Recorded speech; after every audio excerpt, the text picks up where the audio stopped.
18 तारीख ये वर्ष का समझ लीजिए आखिरी गुरु पुष्य योग है, गुरु पुष्यामृत है ये। और ये अगर आपके हाथ से मिस हो गया तो अगले वर्ष आएगा। पर इस वर्ष के जो गुरु पुष्य आपको प्राप्त हुए हैं इनमें एक अलग सी शक्ति है। और ये ज्येष्ठ मास की 18 जून को जो गुरु पुष्य अमृत आपको मिल रहा है, इस गुरु पुष्य अमृत में सचमुच में आपके जीवन में अमृत बरस सकता है। आज मैं आपको बताने वाला हूँ गुरु पुष्य योग में आपको स्पेशल ये 3 कार्य करने हैं। जो आपने किए तो आपके जीवन से धन की समस्या दूर होगी, जीवन में सुख समृद्धि आएगी। शादी ब्याह को लेकर कोई परेशानी है, संतान को लेकर कोई परेशानी है, पितृदोष है, कुछ भी है, इन सब परेशानियों का निवारण आप खुद ब खुद कर सकते हो। चलिए समझते हैं किस तरह से ये 18 जून आपके जीवन में एक नया परिवर्तन लाने वाला है। तो मित्रों एक बात समझिए, जब कोई भी दिन हो और दिन में कोई नक्षत्र का एक योग बन जाए, कहते हैं कि ताले के साथ चाबी मिल जाए तो बंद पड़ी किस्मत भी खुल जाती है। इसी प्रकार से ये एक अमृत योग कहा गया है। जिस दिन बृहस्पतिवार हो और उसी दिन पुष्य नक्षत्र पड़ जाए, यानी कि शनि महाराज के नक्षत्र पड़ जाए, बृहस्पतिवार के दिन गुरु के साथ शनि महाराज का एक योग बन जाए, तो ये एक अमृत के समान एक योग होता है। और जो पुष्य अमृत हैं इसके राशि जो अपने स्वामी हैं वो शनि महाराज हैं, पर इस नक्षत्र के देवता जो हैं वो बृहस्पति देव हैं, यानी कि देव गुरु बृहस्पति। तो सोचिए एक ऐसा योग ये योग मिल रहा है, आखिरी योग, लास्ट योग इस वर्ष का। अभी देखिए वर्ष तो अभी 6 महीने और पड़े हैं, अभी जून में ही ये गुरु पुष्य योग जो है वो समाप्त हो रहा है। इसके बाद कोई प्राप्त नहीं होगा, क्योंकि जितने योग थे वो समय पर ही चले गए। तो आपने उन समय पर योग में अमृत बरस रहा था, आपने कितना फ़ायदा लिया, आपने उस अमृत का क्या फल पाया जीवन में। तो इस अमृत को कैसे प्राप्त करना है, जिस प्रकार से गंगा का जल होता है, माँ गंगा में कहते हैं कि जो उसको जल समझता है उसके लिए वो जल है।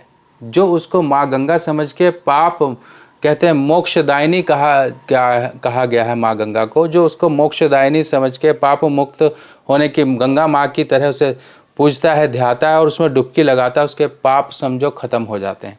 जो जल मांगता है, मानता है उसको, वो जल की तरह ही उसके लिए, यानी कि जैसी आपकी भावना से आपने जो कार्य किया होता है आपको वो प्राप्त होता है। ये गुरु पुष्य अमृत इस दिन करना क्या है, कान छेदन करवाना चाहते हो, कोई आप राइट कान छेदन करवाना चाहते हो या दोनों कान छेदन करवाना चाहते हो, आप लड़का हो एक कान छेदन करवाना चाहते हो तो राइट वाला करवा लीजिए, बच्चे का करवाना है तो आप जो है देख लीजिए, ये दिन बहुत अच्छा है गुरु पुष्य का। जरूर एक काम जरूर करिएगा, कान छेदन करवाने का मीठा जरूर मंदिर में आप छुड़वा दीजिएगा प्रसाद के रूप में, आपकी इच्छा अनुसार, चाहे लड्डू हो, बर्फ़ी हो, कुछ भी। वैसे तो लाल लड्डू दिए जाते हैं बूंदी वाले, वो ज़्यादा शुभ हैं, अगर आपको वो मिल जाए तो वो आप ज़रूर करिएगा। इच्छा अनुसार आप दान कर दीजिए, आप चाहे गिनती से कर सकते हैं, चाहे आप वज़न के अनुसार कर सकते हैं, वो आपकी इच्छा है। आपने जो है कान छेदन करवाना है, कान छेदन करवाने के बाद एक बात ध्यान रखिए कि कान में सोना जरूर पहना है, गोल्ड पहनना है, गोल्ड के अलावा कुछ मत पहनिए। गोल्ड पहनोगे, गोल्ड के साथ आप उसके ऊपर चाहे डायमंड लगवाओ चाहे जरकन लगवाओ, वो आपकी इच्छा है, वो आपकी श्रद्धा है, आपका बजट है। और इसके साथ साथ 18 जून के लिए हम पहले से ही तैयार रहते हैं, क्योंकि एकदम से भागम भाग तो हम करेंगे नहीं, क्योंकि हमको पता है आपके लिए क्या ज़रूरी है।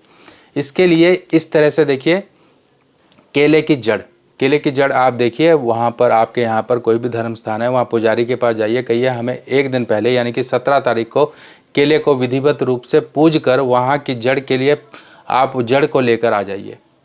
ठीक है, 17 तारीख को लेकर आ जाइए। अब 18 तारीख को सुबह सुबह उसका पूजन करके जड़ को आपको धारण कर लेना है। ये देखिए इस तरह से हम आपको देते हैं। और ये जड़ों में क्या होता है कि पीला धागा दिया जाता है इस तरह से। ये जर्मन सिल्वर एक होती है जिसे गोटा चांदी कहते हैं, और एक ये तांबे की ताबीज़ होती है। ये देखिए तांबे की ताबीज़ इस तरह से जो आपको चाहिए, मान लीजिए आपको तांबे की चाहिए, आपको जर्मन सिल्वर चाहिए, जो भी आपको चाहिए आप अपनी इच्छा अनुसार मंगवा सकते हो, आपकी पसंद के अनुसार। इनको हम प्रॉपर तरीके से एनर्जाइज करते हैं। और ये पुरुषोत्तम मास की गुरु पुष्या का कहते हैं कि एक ऐसा अमृत योग जिसमें हमने ये जड़ें हासिल करके पूजा प्राण प्रतिष्ठा करके आपके लिए रखी हुई हैं।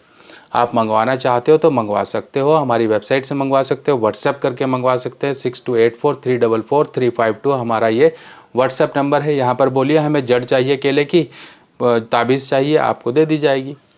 अब अगला कार्य उनके लिए जो परेशान है शादी को लेके, संतान को लेके, जिनको नहीं हो पा रही है, जिस प्रकार से भी वो कोशिशें कर रहे हैं, तो इस दिन एक सोने का छल्ला, गोल्ड का छल्ला आपको धारण करना है। पहले से रेडी करवा लीजिए, इस दिन आप तैयार करके घर लेकर आ जाइए, ध्यान करिए श्री हरि विष्णु जी का, इसको वहाँ रख लीजिए पूजा स्थान में, धूप दीपक दिखाइए, शाम को खीर बनाकर आप पूजा करके इस छल्ले को अपनी इस उंगली में धारण कर लीजिए, अंगूठे के साथ वाली तर्जनी उंगली में, राइट या लेफ्ट किसी में भी धारण कर सकते हो। इस तरह से ये छल्ला आपको धारण कर लेना है। अब ये 3 कार्य हैं और 18 जून का ये दिन है। अगर आपने अपने इस दिन को मिस कर दिया, कुछ अपनी ज़रूरत के अनुसार अपनी परेशानियों को दूर करने का ये खास कर दिन है, और इस दिन ये कार्य आपको सचमुच में आपके जीवन में अमृत वर्षा कर देंगे, अगर आपने सच्ची श्रद्धा ईमानदारी से अपने ये कार्य कर लिए तो। अब इसके साथ साथ जो है विशेष जानकारी मैं आपको दूं, जो ज्येष्ठ मास अभी चल रहा है, यानी कि 31 तारीख से लेके 15 जून तक, यानी 31 मई से लेके 15 जून तक, ये एक एक दिन 15 दिन बने टोटल, लगभग 15 से 16 दिन। ये जो दिन बने ना आपके, ये दिन समझो अब आपके ऐसे दिन हैं जो पितृ कार्य के लिए सबसे श्रेष्ठ है। जिन लोगों को भी पितृ प्रेत पिशाच इस तरह की परेशानियां रहती हैं, पितृ दोष रहे, पितृ संतुष्ट नहीं है, पितरों की मुक्ति नहीं है, कुछ नहीं है, तो हम क्या करेंगे? इसके लिए हमें कहीं बड़े तीर्थ में जाना होता है, वहाँ नदी किनारे, माँ गंगा किनारे उनके लिए पिंडदान तर्पण करना होता है। अगर मान लीजिए अगर आप अपने पितरों का पूजन कर सकते हैं तो कर लीजिए, बहुत बढ़िया है। रोज़ का आप अपने घर में ही अपने पितरों के निमित्त जो है तर्पण करिए।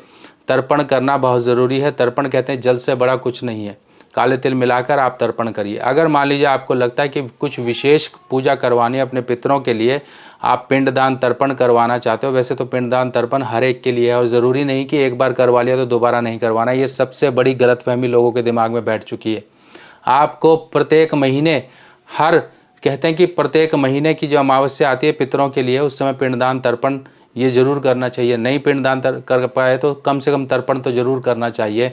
और जिस तरह से हम अन्न जल ग्रहण करते हैं उसी प्रकार से पितरों को भी समय समय पर याद कर कर उनके लिए तर्पण पिंडदान करते रहना चाहिए।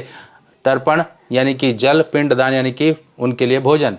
अब सोचिए, ये जो अगर हम नहीं करते हैं तो वो कर्जा, वो ऋण, और हम धरती पर बैठकर एंजॉय कर रहे हैं या कुछ भी उन परेशानियां ही झेल रहे हैं, तो वो सब वही कारण है कि हम उनको भूल जाते हैं। और यही समय है, और आपके लिए मैं विशेष एक सुविधा लेकर आया हूँ महादेव की नगरी काशी से। आपको घर बैठे ही सुविधा मिलेगी ऑनलाइन। आप अपने घर बैठे ही अपने पितरों के लिए पिंडदान तर्पण करवा सकते हो। कुछ नहीं करना, आपको मेरे व्हाट्सएप नंबर पर बोलना है कि मुझे अपने पितरों के लिए पिंडदान करवाना है, जो काशी में 15 दिन के लिए चल रहा है। 15 दिन यानी कि आपके 15 दिन पूजा नहीं होगी, किसी एक दिन इस 15 दिन में आपकी पूजा कर दी जाएगी। आपको करना क्या है, मुझे व्हाट्सएप करना है। व्हाट्सएप नंबर है 6284344352, 6284344352। इस नंबर पर व्हाट्सएप करना और आपको बोलना कि हमें अपने पितरों के लिए पिंडदान तर्पण करवाना है।